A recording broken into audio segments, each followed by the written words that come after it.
பொது வெளியில வந்து வெளியாச்சோ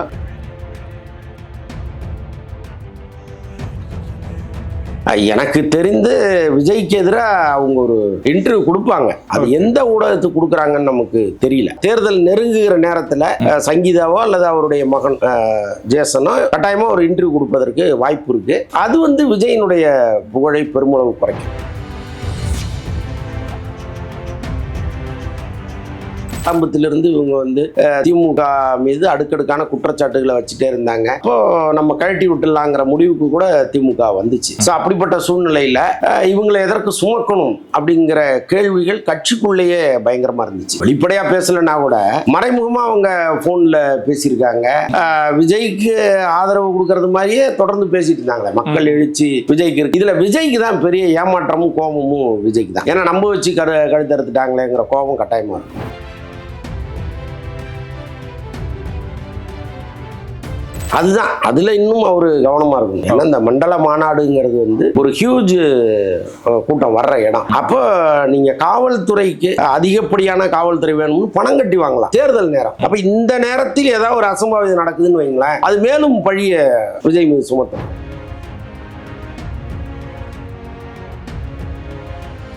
மாநாட்டுக்கு கூட்டம் கூட்டுறது அவருக்கு பிரச்சனையே கிடையாது. தமிழ்நாட்டில் ஒரே கட்சி அதுதான். மாநாடுன்னு எழுதி போட்டீங்கன்னா போதும், அப்படியே புற்றீசல் மாதிரி நாலாபுரத்திலிருந்து மக்கள் வந்து திரண்டுருவாங்க. அவ்வளவு பெரிய செல்வாக்கு அவருக்கு இருக்கு. ஆனால் மற்ற கட்சிகளுக்கு இல்லாத ஒரு விஷயம் அவருக்கு இருக்கிறதே அவருக்கு மைனஸா மாறும். இந்த திரண்டு வர்ற கூட்டம் ஆர்வ மிகுதியில ஏதாவது ஒண்ணு கிடக்க ஒண்ணு பண்ணி அவங்களே அவங்களுக்கு வினையை தேடிக்கிறாங்க. அது விஜய் தலையில பழிய முடியுதா?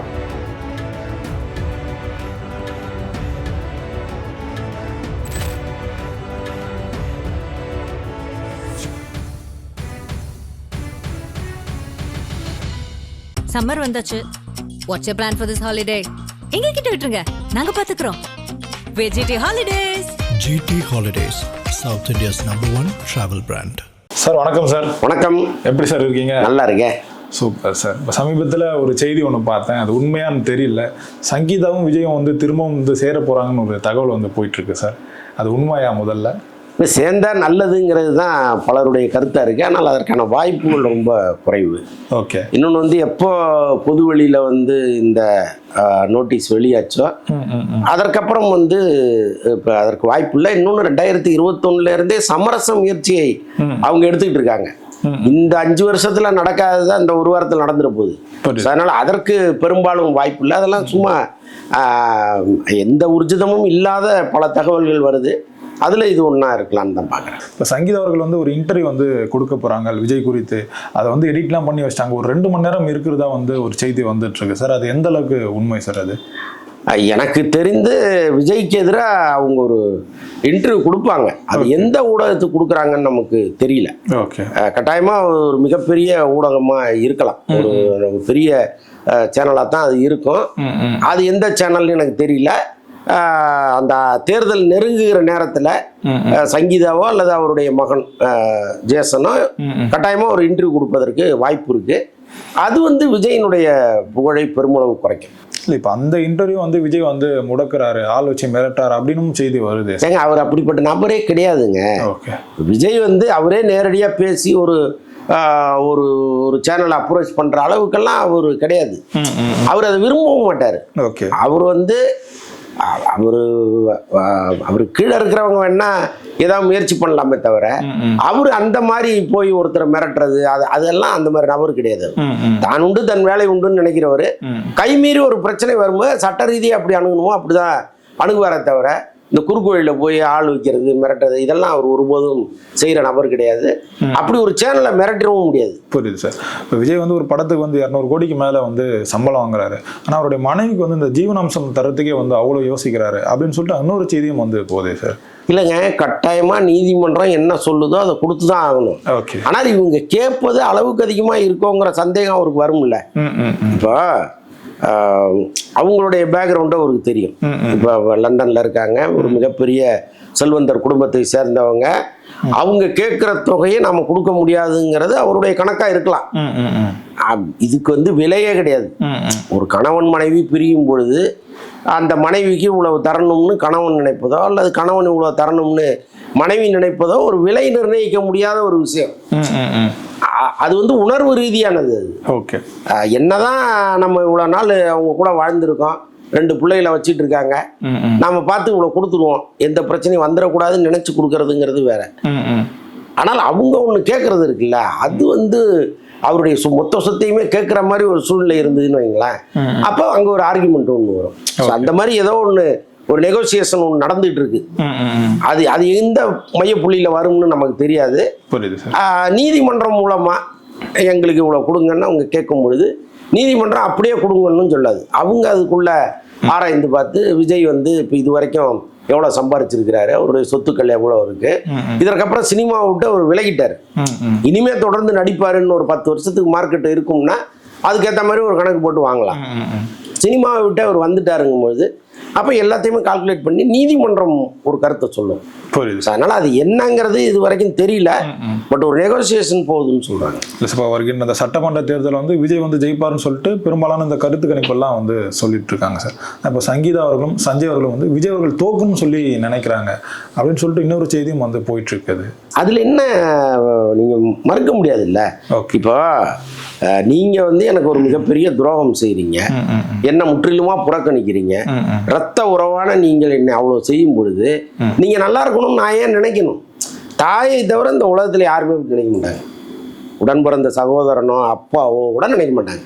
அம்மாவுக்கு மட்டும்தான் அந்த நம்மளை வந்து கழுத்தையே அறுத்து போட்டா கூட நம்ம புள்ள கை வலிக்க கூடாதுன்னு அம்மா மட்டும்தான் நினைப்பாங்க. பாக்கி யாரும் இங்க நினைக்கிறதுக்கு ஆள் கிடையாது. ஸோ அப்படி இருக்கும்போது நீங்க நல்லா இருக்கணும்னு எப்படி ஒரு மனைவி, அது முன்னாள் மனைவி நினைக்க முடியும்? அது இயல்பு தானேங்கிறேன். புரியுது சார். ஆக்சுவலாக விஜய் அவர்களுக்கு வந்து இந்த நேரம் சரியில்லையோ என்னவோ தெரியல போல இருக்கு. ஒரு பக்கம் வந்து இந்த விவாகரத்து செய்தி வந்து போயிட்டு இருக்கு. இப்போ காங்கிரஸ் வந்து தவிகோட வந்து கூட்டணி வந்து வரும் சொல்லிட்டு இருந்தாங்க.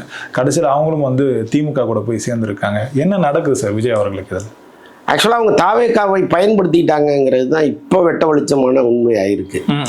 ஆக்சுவலாக திமுக வந்து கடந்த முறை 25 சீட்டு கொடுத்தாங்கன்னு நினைச்சேன், அதில் 18 சீட்டு அவங்க ஜெயிச்சிருக்காங்க. இந்த முறை வந்து அவ்வளோ கொடுப்பதற்கு வாய்ப்பு இல்லை. ஏன்னா ஆரம்பத்திலிருந்து இவங்க வந்து திமுக மீது அடுக்கடுக்கான குற்றச்சாட்டுகளை வச்சுட்டே இருந்தாங்க.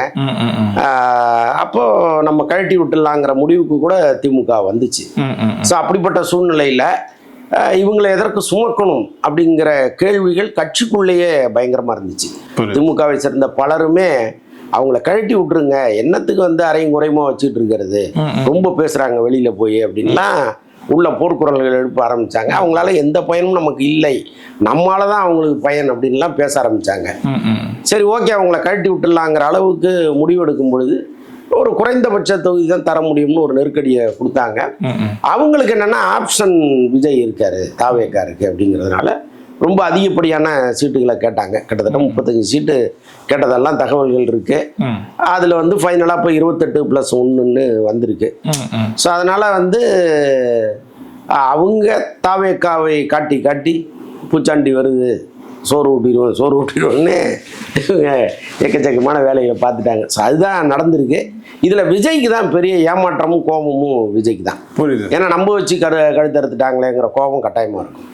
ஆனால் இப்போ காங்கிரஸ் வந்து அவங்களுடைய இந்த சாமர்த்தியத்தை பயன்படுத்தி சீட் ஷேரிங் தான் சார் அதிகமாக வாங்கிட்டாங்க. அப்படி இருக்கும்போது வந்து காங்கிரஸ் வந்து விஜய் வந்து நம்ப வச்சு ஏமாத்திட்டாங்க சொல்கிறது வந்து எப்படி சரியா இருக்கும் சார்? அது இல்லைங்க, அவங்களுக்கு ஒரே முடிவாக திமுக தான் அப்படின்னா எதற்கு விஜய்கிட்ட மறைமுகமாக அவங்க பேசணும்? ஓகே, வெளிப்படையாக பேசலைன்னா கூட மறைமுகமாக அவங்க ஃபோனில் பேசியிருக்காங்க. விஜய்க்கு ஆதரவு கொடுக்கறது மாதிரியே தொடர்ந்து பேசிட்டு இருந்தாங்களே. மக்கள் எழுச்சி விஜய்க்கு இருக்கு. இப்போ மதுரையில் ஒரு கூட்டம் ஒன்று போட்டாங்க, செயல்வீரர்கள் கூட்டம். ஓகே, அங்கே பேசின எல்லாருமே தாவேக்காவோட போய் சேரலான்னு பேசினாங்க. அதெல்லாம் எப்படி வெளியில் செய்தியாக வந்துச்சு. ஸோ அப்போ விஜய் கட்சிக்கு அந்த வில்லிங் இருக்கு அப்படிங்கிற ஒரு எண்ணத்தை உருவாக்கிட்டே இருந்தாங்க. அதை பரப்புறது அவங்களுடைய நோக்கமா இருந்துச்சு. ஏன்னா திமுகவில் நமக்கு பெரிய அளவு சீட்டு கிடைக்குங்கிற ஒரே நோக்கம் தான். அதைத்தான் அவங்க கரெக்டா ஒரு காயின் பண்ணி வாங்கிட்டாங்க. கட்டாயமா விஜய் வந்து அதற்கு ஒரு பதிலடி கொடுப்பாரு. புரியுது சார். இப்போ விஜய் அவர்கள் வந்து இந்த ஆட்சியிலும் பங்கு அதிகாரத்திலும் பங்குன்னு வந்து சொல்லியிருந்தார் சார். ஆனால் எந்த ஒரு கட்சியும் வந்து அவர் கூட வந்து இந்த கூட்டணிக்கு வந்து போகலை. இப்போ ஸ்டாலின் அவர்கள் வந்து ஆட்சியில் வந்து பங்குலாம் கிடையாது, நீங்கள் வேணால் கூட்டணி இருங்கன்னு சொல்லி 21 கட்சியை வந்து கூட்டணியில் வந்து சேர்த்துருக்காங்க சார். ஸ்டாலினை நம்பர் கூட்டணி கட்சிகள் வந்து ஏன் விஜய் வந்து நம்பலை சார்? விஜய் இன்னும் ஒரு வெளிப்படையான அரசியலை பண்ணலைங்கிறது தான் அதற்கு காரணம். இப்போ முதலமைச்சராக இருந்தால் கூட நீங்க அவரை சந்திக்கக்கூடிய அளவுக்கு அவர் இலகுவான தூரத்தில் இருந்தார். இப்போ ஒரு காங்கிரஸ் தலைவரோ அல்லது வந்து மற்ற கட்சி தலைவர்களோ இப்போ பிரேமலதா நினைச்சா போய் முதலமைச்சரை சந்திச்சிட முடியும், துணை முதலமைச்சரை சந்திச்சிட முடியும். அதே மாதிரி கூட்டணி கட்சி தலைவர்கள் விஜயை சந்திக்க முடியுமான்னா முடியாது. விஜய் வந்து அவர் முக்கியமா புஷி ஆனந்தை தவிர மற்றவர்களை சந்திக்கிற மாதிரியே இல்லை அவர். அப்போ அவங்களுக்கு ஒரு நம்பிக்கை வந்து குறைஞ்சிட்டே இருக்கு.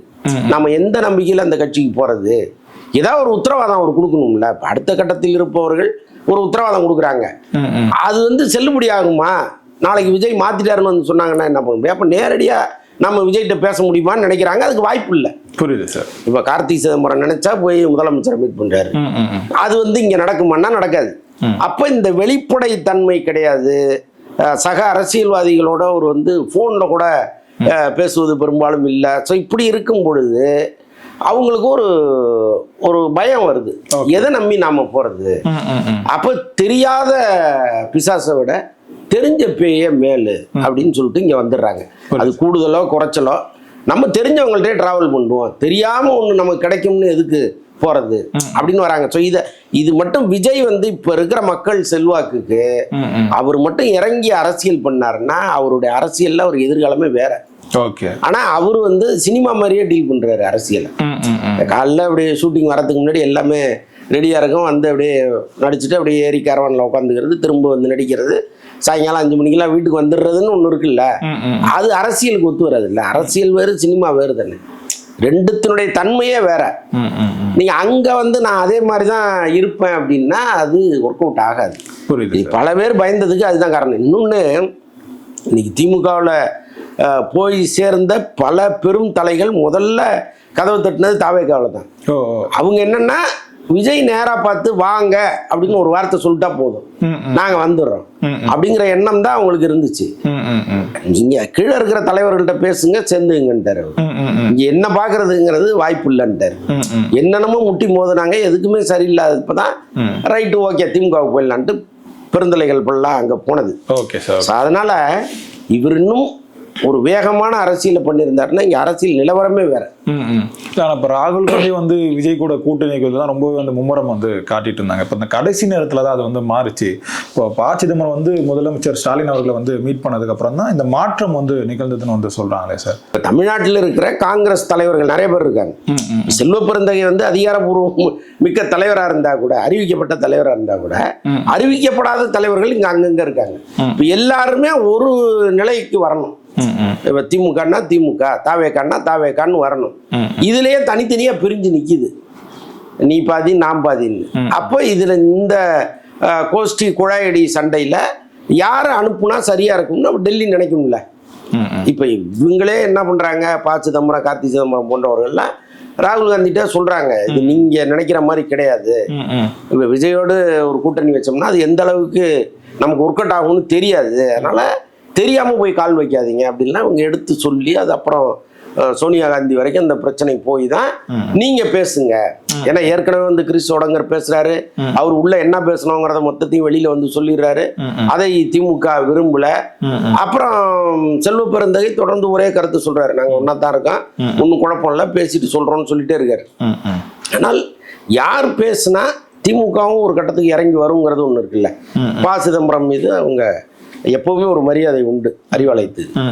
அப்ப அவரை அனுப்பும்போது சுலபமா முடியும்னு தான் அவர் அனுப்புறாங்க பையன். ஆக்சுவலா அந்த காங்கிரஸ் வந்து தாவேக்காவோட போறது வந்து ஒரு தற்கொலைக்கு சமமானதுன்னு வந்து சொல்றாங்க சார். ஆனா கூட்டணி பேசுனது எல்லாமே வந்து காங்கிரஸ் தான். அப்படி இருக்கும்போது இந்த விவாதத்தை வந்து வைக்கிறது வந்து எப்படி சரியா இருக்கும் சார்? அது நான் தான் திரும்ப திரும்ப சொல்றேனேங்க, ஒரு பவர்ஃபுல்லான அரசியல் பண்ணணும் அவர். நீங்க மாசத்துக்கு ஒரு தடவையோ 15 நாளைக்கு ஒரு தடவையோ மைக்க பிடிச்சி முழங்குவது அரசியல் இல்லை. அதுக்குள்ள நிறைய சாணக்கியத்தனம் இருக்கு. நீங்க நேரடியா பேசணும், நீங்க நம்பிக்கை கொடுக்கணும். அது இல்லாமல் ஒரு ஆதவ அர்ஜுனாவோ, ஒரு புஷி ஆனந்தோ, ஒரு ஜான் விஜயோ இது பேசுறத அவங்க விரும்ப மாட்டாங்க. நமக்கு ஒரு தலைமை உத்தரவாதம் கொடுக்கணும்னு அவங்க நினைப்பாங்க. இப்ப முதல்வர் இருக்காரு, அவருக்கு கீழே பல பேர் இருக்காங்க, எல்லாரும் சொல்றதையும் நம்பிடுவாங்களா? அவர் சொல்லணும்னு நினைப்பாங்கல்ல. சோ அந்த மாதிரிதான். அதுக்கு வந்து இங்க இடம் இல்லைங்கும் போதுதான் தாவேக்காவில் சேர்வது தற்கொலைக்கு சமமானதுங்கிற கருத்தை அவங்க சொல்றாங்க. அது அரசியல்ல வந்து அவங்க திறத்தன்மையை அவங்க பார்ப்பாங்க. புரியுது சார். இப்போ எப்பவுமே வந்து இந்த தாவை கூட இந்த நிர்வாகிகள் சந்திப்பு தான் தொடர்ந்து வந்து நடந்துட்டு இருக்கு சார். இந்த மக்கள் சந்திப்பு வந்து கொஞ்சம் ரேர் ஆயிடுச்சு இந்த கரூர் பிரச்சனைக்கு பிறகு சார். அந்த மீண்டும் அந்த மக்கள் சந்திப்பு வந்து திருச்சியில வந்து நடக்க போறதா? இல்லைங்க, அங்க வர்றவங்கலாம் என்ன நிர்வாகிகளா? மக்கள் தானேங்க. அதுக்கு ஒரு பேர் வைக்கிறாங்க, நிர்வாகிகள் சந்திப்புன்னு பேர் வைக்கிறாங்க. வர்றது மக்கள் தான். இப்போ திருச்சியில் வந்து இந்த ஒரு மண்டல மாநாடு வந்து நடக்கிறதா சொல்றாங்க சார். இப்போ இந்த மாநாடு வந்து எப்படிப்பட்ட ஒரு மாநாடா இருக்கும் சார்? எலெக்ஷனுக்கு முன்னாடி நடக்குது சார். அதுதான், அதுல இன்னும் அவரு கவனமா இருக்கணும். ஏன்னா இந்த மண்டல மாநாடுங்கிறது வந்து ஒரு ஹியூஜ் கூட்டம் வர்ற இடம். அப்போ நீங்க காவல்துறைக்கு அதிகப்படியான காவல்துறை வேணும்னு பணம் கட்டி வாங்கலாம். அதற்கான சட்டத்திட்டங்கள்லாம் இங்கே இருக்கு. இப்போ ஒரு 1000 போலீஸோ 2000 போலீஸோ அங்கே இறக்கப்படும் அப்படின்னா எங்களுக்கு பத்தாதுங்க, 10,000 போலீஸ் வேணும், நாங்கள் எவ்வளோ பணம் கட்டுறோம்னு இவங்க கட்டினாங்கன்னா அந்த பாதுகாப்பை உரிய அளவுக்கு வாங்கிக்கலாம். ஏன்னா இது தேர்தல் நேரம். அப்ப இந்த நேரத்தில் ஏதாவது ஒரு அசம்பாவிதம் நடக்குதுன்னு வைங்களேன், அது மேலும் பழிய விஜய் மீது சுமத்தும். ஏற்கனவே வந்து லிஸ்ட்டை போட்டுக்கிட்டே இருக்காங்க. 41, 50, 51, 52 லிஸ்ட்டை போட்டுக்கிட்டு இருக்காங்க. அப்ப இவ்வளவு பெரிய மாநாடு கூட்டும் பொழுது மாநாட்டுக்கு கூட்டம் கூட்டுறது அவருக்கு பிரச்சனையே கிடையாது. தமிழ்நாட்டில் ஒரே கட்சி அதுதான். மாநாடுன்னு எழுதி போட்டீங்கன்னா போதும், அப்படியே புற்றீசல் மாதிரி நாலாபுரத்திலிருந்து மக்கள் வந்து திரண்டுருவாங்க. அவ்வளவு பெரிய செல்வாக்கு அவருக்கு இருக்கு. ஓகே. ஆனால் மற்ற கட்சிகளுக்கு இல்லாத ஒரு விஷயம் அவருக்கு இருக்கிறதே அவருக்கு மைனஸா மாறுது. இந்த திரண்டு வர்ற கூட்டம் ஆர்வ மிகுதியில ஏதாவது ஒண்ணு கிடக்க ஒண்ணு பண்ணி அவங்களே அவங்களுக்கு வினையை தேடிக்கிறாங்க. அது விஜய் தலையில பழிய முடியுது. அப்போ காவல்துறையினுடைய ரெஸ்ட்ரிக்ஷன்ங்கிறது ரொம்ப முக்கியமா இருக்கு. அப்ப இவங்க என்ன பண்ணணும், பணத்தை பார்க்காம ஒரு பெரும் தொகையை கட்டி ஒரு 10,000 போலீஸை இவங்க எடுத்துக்கணும். அதெல்லாம் செஞ்சாங்கன்னா இந்த மாநாடு சிறப்பாக இருக்கும். இல்லை சார், இப்போ அந்த விக்கிரவாண்டியாக இருக்கட்டும், இப்போ அந்த மதுரை மாநாடாக இருக்கட்டும், விஜய் அவர்கள் வந்து என்ன ஃபாலோ பண்ணாதீங்கன்னு சொல்லிட்டு அந்த மக்கள்கிட்ட சொன்னாலும் அந்த மக்கள் வந்து அதை கேட்க மாட்டாங்க.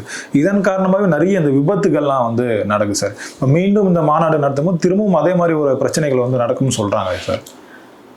அதுதாங்க, இப்போ வர்ற பசங்களுக்கு வந்து 18 வயசு, அந்த வயசு வந்து எதையுமே யோசிக்கிற வயசு கிடையாது.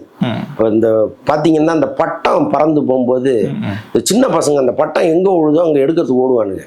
பெரிய டிராஃபிக்காக இருக்கும், லாரி வருதா, கார் வருதா, பைக் வருதா, எதுவும் பார்க்க மாட்டான். அவன் பார்வை முழுக்க அந்த பட்டத்து மேலே தான் இருக்கும். கிட்டத்தட்ட அது மாதிரி ஆயிட்டாங்க பசங்க.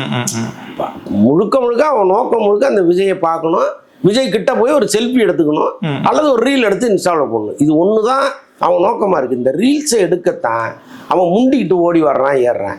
நான் என்ன சொல்கிறேன், ஒரு திறந்த வேனில் வாங்கலை, உங்களை நிறுத்தி யாருமே பேச சொல்லல, ரோட் ஷோலாம் நீங்கள் பண்ண வேணாம். அல்லது விசிபிளாக இப்போ இந்த மேடையில் ஏறி நிற்கிறீங்கல்ல, அதுமாரி விசிபிளாக ஒரு கண்ணாடி இதை போட்டு அது மேலே நீங்கள் வந்து ஒரு 10 கிலோமீட்டர் அப்படி வந்துட்டீங்கனாலே போதும், அவன் தூரத்தில் நின்று பார்த்துட்டு போறான். அதையாவது செய்யுங்க. என்ன அதுக்கு தான் பர்மிஷன் கொடுக்க மாட்டாங்க சார். இல்லைங்க, ரோட் ஷோங்கிறது வேற. நீங்க வந்து அது திரட்டுவது, இது கையை நீட்டக்கூடாது, கால் நீட்டக்கூடாது, ஏதோ சட்டத்திட்டங்கள்லாம் இருக்கு போடுங்க. இருந்தாலும் நான் என்ன சொல்றேன், அந்த வேலையை கொஞ்சம் விசிபிளா பண்ணுங்களேன். ஏதோ ஒரு இடுக்குல அவர் உட்காந்துருக்காரு, நீங்க ஒரு கொஞ்சம் அந்த கோணம் மாறினா கூட அவர் முகம் தெரிய மாட்டாங்க. அப்ப நீங்க மக்களுடைய உயிர் முக்கியம் இல்லையா? உங்களை பார்க்க தானே வந்து சாவுறான் ஒவ்வொருத்தனும். அப்ப அவனுக்காக ஒரு அது என்ன அதிகப்படியா செலவாயிர போகுது. ஒரு கண்ணாடி வேன், நல்ல கேரவான்லாம் இருக்கு இல்லையா? நீங்க பிரமாதமான கேரவான்லாம் இன்னைக்கு பல நிறுவனங்கள் உருவாக்கிட்டு, ஸோ அதுல ஒரு அழகான கேரவானை அண்டர்டேக் பண்ணுங்க. அதுல நீங்க நடுவில் உட்காந்துட்டு சுத்தி அப்படி பாக்குற மாதிரி நீங்க வந்தீங்கனால அதுலயே அவன் பேரானந்தம் அடைஞ்சிருவான். அதெல்லாம் அவர் செஞ்சாருன்னா அந்த விபத்துகள் தவிர்க்கப்படும். தொடர்ந்து வந்து பேசுவோம் சார். நேரம் கொடுத்ததுக்கு ரொம்ப நன்றி. நன்றி.